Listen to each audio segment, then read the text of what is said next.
आज स्वामी विवेकानंद जी के जन्मदिन के शुभ अवसर पर समस्त भारतवासियों को बहुत बहुत बधाई, बहुत बहुत शुभकामनाएं। कष्ट कंटकों से पढ़ करके जिनका जीवन सुमन खिला, गौरव गंध उन्हें उतना ही यत्र तत्र सर्वत्र मिला। दिव्य ध्येय की ओर तपस्वी जीवन भर अविचल चलता है, जीवन भर अविचल चलता है। सज धज कर आए आकर्षण, पग पग पर झूमते प्रलोभन। सबसे होकर विमुख बटोही, पद पर समल समल बढ़ता है। दिव्य ध्येय की ओर तपस्वी जीवन भर अविचल चलता है। अमर तत्व की अमिट साधना, प्राणों में उत्सर्ग कामना, जीवन का शाश्वत व्रत लेकर साधक मस्कण कर चलता है। दिव्य ध्येय की ओर तपस्वी जीवन भर अविचल चलता है। विषम परिस्थितियों में जब हिंदुओं को हिंदू कहने में लज्जा का अनुभव होता था, उस समय कलकत्ता में जन्मा भारत रत्न ही नहीं वरन विश्व रत्न अमेरिका के शिकागो शहर में सन 1893 11 सितंबर को हो रहे विश्व धर्म सम्मेलन में स्वामी विवेकानंद ने भारत को हिमालय की सी गरिमा प्रदान की। मानवता का सुमन सौरभ, चिंतन की पराकाष्ठा, सिंधु की गहराई, जीवन का संगीत, धर्म दर्शन व संस्कृति का अभूतपूर्व संगम, वाक कौशल का मानक, धर्म दर्शन व संस्कृति का अभूतपूर्व संगम,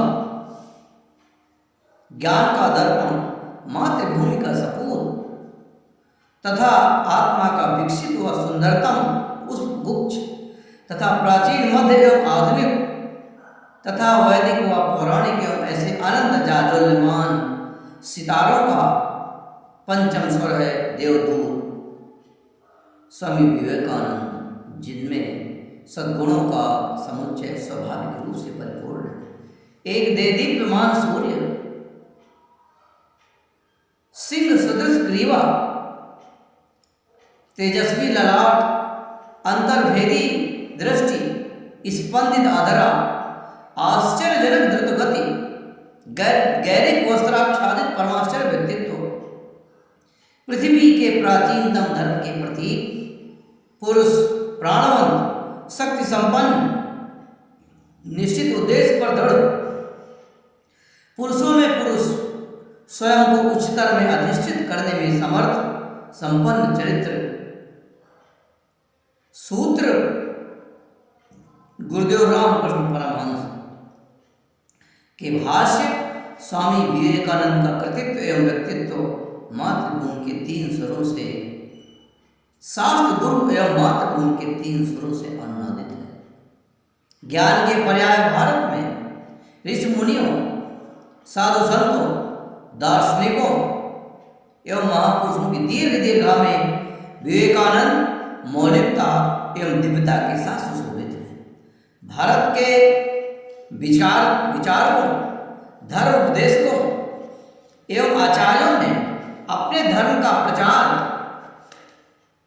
पहली बार ही नहीं किया, अपितु शाश्वत हिंदू धर्म का उद्घोष यहाँ से किया गया। प्रकृति का नियम है कि चरमोत्कर्ष के बाद अपकर्ष के सोपान तय किए जाते हैं। कालांतर में अज्ञेयवाद, चार्वाक चिंतन, संशयवाद तथा अन्य सिद्धांतों ने दर्शन एवं चिंतन के क्षेत्र में विद्वानों और जनता के बीच एक भ्रमपूर्ण स्थिति पैदा कर दी। मीमांसा दर्शन की कर्मकांड ने आत्मसूचिता, यज्ञ की पवित्रता, आत्मोत्थान, मोक्ष ब्रह्म, ईश्वर, जगत तथा अन्य महत्वपूर्ण तथ्यों पर एक कृत्रिम तथा जटिलता का भाव पैदा कर उनकी स्वाभाविकता एवं शाश्वत आनंद को विस्थापित कर दिया। इस अप्रिय एवं विनाशकारी स्पंदन को भारत की मूलावस्था मानव धर्म को पुनः के लिए जैन सिद्धांत ने अपना अमूल्य योगदान दिया। इसने प्राचीन काल से ही राष्ट्र चिंतन की धारा को प्रवाहित करने में अविस्मरणीय एवं श्रेष्ठ योगदान देकर हमारे देश का कल्याण किया। किंतु वेदों एवं उपनिषदों को शाश्वत एवं सनातन धर्म तथा चिंतन को लंबे समय तक दिशा न दे सकने एवं मीमांसा दर्शन के कर्मकांड के विभत्स रूप के कारण जनता के मन और मस्तिष्क में ऊहापोह तथा अविश्वास के वातावरण ने भर कर लिया। शास्त्रार्थ की शुष्क तथा भावना रहित मीमांसाओं ने जनता के समक्ष किंग कर्तव्य विमूढ़ स्थिति को उत्पन्न कर दिया। जनमानस में स्थायी और शाश्वत सिद्धांतों की डगमगाती हुई नाव ने भय और अमानवीय जलप्रवाह में गोता लगाना प्रारंभ कर दिया।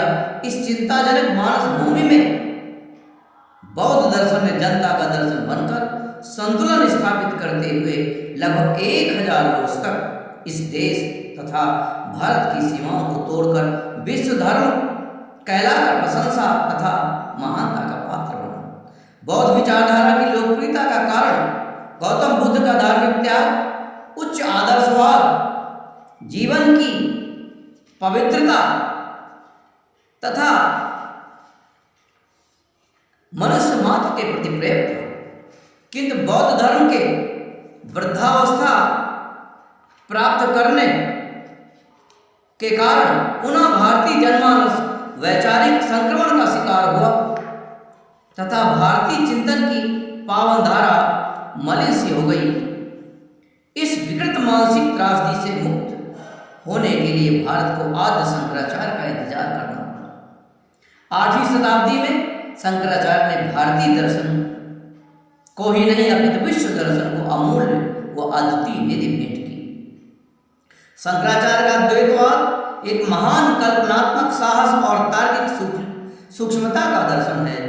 इसका उग्र बुद्धिवाद, इसका कठोर तर्क जो कि मनुष्य की आशाओं तथा विश्वासों के प्रति उपरामता का भाव लिए हुए अपने मार्ग में आगे ही आगे बढ़ता जाता है। इसका धार्मिक तत्व संबंधी उद्वेगों से अपेक्षाकृत स्वतंत्र, यह सब एक साथ मिलकर इसे विशुद्ध दार्शनिक योजना के एक महान उदाहरण के रूप में उपस्थित करता है। शंकराचार्य की महाकाव्य किंतु सूक्ष्म आन्वीक्षिकी विद्या के अंदर से एक विशुद्ध तथा भावुक प्रवृत्ति की झलक दिखाई देती है, जिसके बिना दर्शन शास्त्र का झुकाव केवल तर्क रूपी खेल की ओर जाना संभव है। अत्यंत कठोर तर्क के ऊपर जहां आद्य शंकराचार्य को पूर्ण अधिकार प्राप्त है, वहीं दूसरी ओर उन्हें एक उत्कृष्ट तथा सजीव काव्य पर उतना ही अधिकार प्राप्त है। शंकराचार्य एक निसंग तपस्वी विचारक है, देशभक्त सन्यासी हैं। शंकराचार्य योग संबंधी क्रियाओं में भी निपुण थे। उन्होंने 4 मुठों की देश की चारों दिशाओं में स्थापना करके भारतीय जनता को एकता के सूत्र में बांधा। शंकराचार्य युवावस्था में बौद्धिक महत्वाकांक्षा के से पूर्ण एक अदम्य और निर्भय शास्त्रार्थ महारथी प्रतीत होते हैं। कुछ व्यक्ति उन्हें तीक्ष्ण राजनैतिक प्रतिभा संपन्न मानते हैं, जिन्होंने जनता को एकता का मार्ग समझा है। शंकराचार्य ने जिस अद्वैत दर्शन को पराकाष्ठा पर मात्र 32 वर्ष की अल्पायु में पहुंचाकर विश्व को स्तंभित कर दिया, वह अद्वैत दर्शनों का शिरोमणि शंकराचार्य का दर्शन पुनः एक लंबे कालखंड तक ठहर सा गया। शंकराचार्य का अनुपम एवं श्रेष्ठतम वरदान विस्मृत कर दिया गया। आक्रांताओं ने देश की आत्मा को झकझोर दिया। जनता अपने आत्मसम्मान, धर्म, चिंतन, संस्कृति, दर्शन, सभ्यता तथा आत्मगौरव को भूल गई। हम अपनी पहचान भूल गए। इस अज्ञानता तथा तिमिर मिश्रित प्रयागकारी गर्जन को आत्मसात कर अपने धर्म, संस्कृति और दर्शन को पुनर्जीवित करने का कार्य विवेकानंद ने 19वीं शताब्दी में किया। आधुनिक युग के विश्वव्यापी विघटनशील वातावरण में हिंदू धर्म को आवश्यकता थी एक ऐसी चट्टान की जहां वह लंगर डाल सके, एक ऐसी प्रामाणिक वाणी की जिसमें वह स्वयं को पहचान सके। विवेकानंद के रूप में भारत को आदित्य मिल गया। गीता के कृष्ण की भांति, बुद्ध की भांति, शंकराचार्य की भांति, भारतीय चिंतन के प्रत्येक महान विचारक की भांति विवेकानंद की वाणी वेद एवं उपनिषदों से अलंकारित थी। 11 सितंबर 1893 में अमेरिका के शिकागो शहर में हो रहे विश्व धर्म सम्मेलन के सभागार में 700 श्रोताओं के मध्य विवेकानंद की वाणी प्रस्फुटित हुई। उसमें सभा का कण कण ही नहीं अपितु विश्व का कण कण स्वयं विवेकानंद की वाणी से भाव विभोर उठा। देश के लिए दुख सहना, देश से प्रेम करना मानो मूर्त रूप से स्वामी जी के अंदर विद्यमान था। स्वामी के संसर्ग में जो भी आते उनके मन में भी भारत प्रेम की भावना हिलोरे लेने लगती, क्योंकि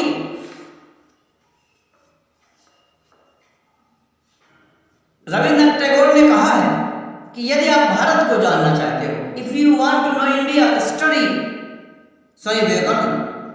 भगनी क्रिस्टी लिखती हैं, मुझे ऐसा लगता है कि जिस समय हमने पहली बार इस अद्भुत कंठ स्वर से इंडिया शब्द उच्चारित होते सुना, उसी समय से हमारे मन में भारत प्रेम की भावना का उदय हुआ। 5 वर्णों के मेल से बने हुए इस छोटे से शब्द में इतना कुछ भर दिया जा सकता है, यह विश्वास ही नहीं होता। उनमें प्रेम था, तीव्र आवेग था, गर्व था, घर वापस लौट जाने की व्याकुलता थी, पूजा विच्छेद भावना, विरह एवं शौर्य भी था।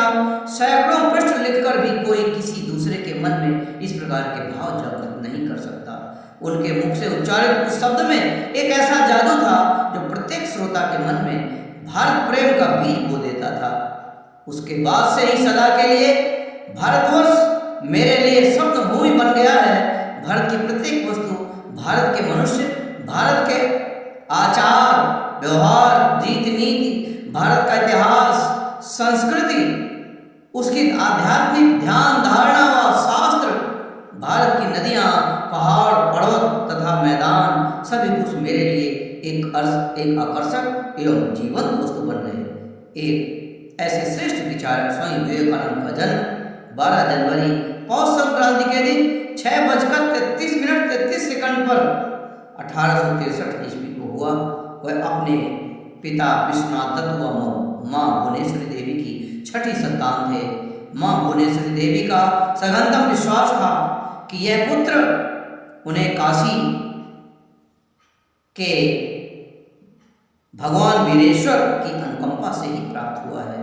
इसीलिए उन्होंने अपने इस पुत्र का नाम वीरेश्वर रखा।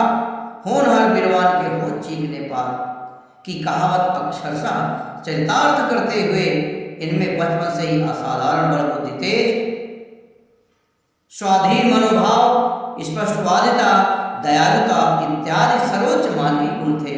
संतों एवं सन्यासियों के प्रति उनका बचपन से ही एक अजीब आकर्षण था। कालांतर में नियत की कृपा से एवं परिस्थितियों के संयोग से उन्हें पता चला कि कलकत्ता में रामकृष्ण परमहंस एक सन्यासी दक्षिणेश्वर में स्थित मां काली के मंदिर में बहुत ही गहरी साधना में लीन हो जाया करते हैं।